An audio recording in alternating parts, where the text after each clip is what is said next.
Bonjour, ici Patrick Pierrat, éditeur d'Info Bref.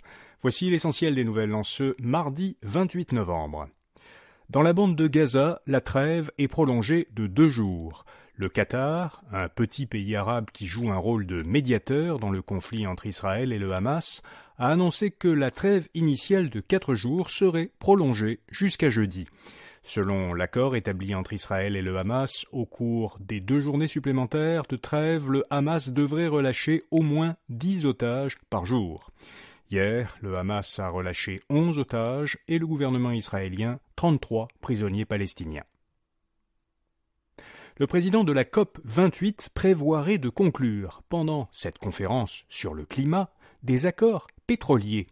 À 3 jours de l'ouverture de la 28e conférence des Nations Unies sur les changements climatiques à Dubaï, aux Émirats arabes unis, la BBC a révélé que le président de la COP 28, le sultan Al-Jaber, prévoit d'utiliser son rôle d'hôte des négociations pour conclure, en parallèle, des accords pétroliers et gaziers avec plusieurs pays. Il faut noter que le sultan est aussi PDG de la compagnie nationale pétrolière d'Abu Dhabi.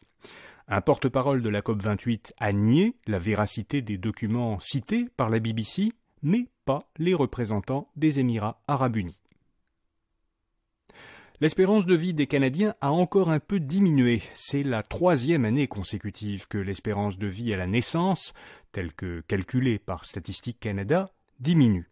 Elle est passée de 80,6 ans en 2021 à 81,3 ans l'an dernier. En 2019, avant la pandémie, elle était de 82,3 ans. Statistique Canada explique que l'espérance de vie diminue lorsqu'il y a plus de décès ou lorsqu'ils surviennent à un âge plus jeune. L'agence fédérale souligne que 2022 est l'année où le plus grand nombre de décès attribués à la Covid a été enregistré. Il y en a eu 19 700 contre 14 500 décès en 2021. Selon une étude publiée par le Bloc québécois, depuis 1995, le gouvernement fédéral a accordé plus de 2 milliards de dollars aux établissements et aux groupes d'intérêt anglophones québécois en vertu de la loi sur les langues officielles.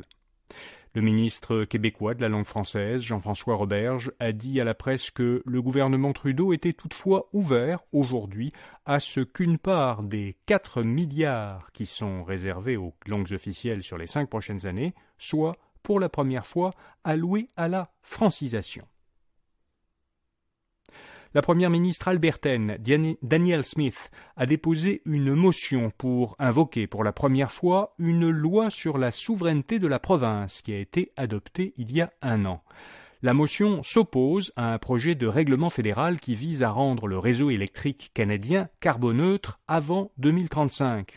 En vertu de ce règlement, l'Alberta pourrait continuer de produire principalement son électricité avec du gaz naturel, mais la province devrait alors compenser ses émissions de GES.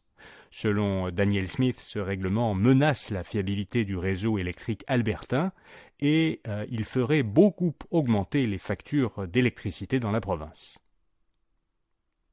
Le détaillant américain Walmart identifiera désormais les produits québécois sur son site web et dans ses 73 magasins au Québec. L'entreprise utilisera pour cela les certifications de l'organisme à but non lucratif Les Produits du Québec. Ces 3 certifications sont Produits du Québec, Fabriqués au Québec et Conçus au Québec.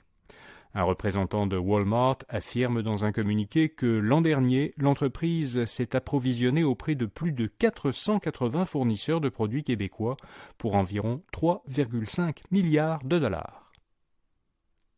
Plus de 2000 agents de bord d'Air Transat ont approuvé à la quasi-unanimité un mandat de grève. Ces agents, qui sont basés aux aéroports de Montréal et de Toronto, demandent de meilleures conditions salariales. Une grève pourrait commencer le 3 janvier. Le syndicat canadien de la fonction publique, qui représente ces travailleurs, affirme qu'en cas de grève, tous les vols d'Air Transat pourraient être annulés. Lion Électrique de Saint-Jérôme dans les Laurentides licencie 150 employés au Canada et aux États-Unis, ce qui représente 10% de ses effectifs totaux. L'entreprise explique qu'elle a pris cette décision pour diminuer ses coûts afin d'atteindre plus rapidement la rentabilité. La société, qui produit des autobus et camions électriques, a toujours été déficitaire depuis son entrée en bourse au printemps 2021. Son action a perdu 90% de sa valeur depuis. Transbro, une entreprise de Terrebonne qui distribue des bières et d'autres boissons, annonce qu'elle cesse ses activités de vente et de représentation. Elle va désormais se concentrer uniquement sur ses activités de distribution. Groupe Triani de Terrebonne a acheté Transbro l'an dernier. Depuis la transaction, plusieurs producteurs ont cessé de faire affaire avec le distributeur et ils lui réclament d'importantes sommes impayées. Enfin, Amazon a dévoilé un appareil pour se connecter à un ordinateur virtuel. Baptisé Workspace's Thin Client, ce petit appareil a la même apparence que le boîtier Fire TV Cube d'Amazon, qui peut connecter une télévision à des services en ligne de diffusion vidéo.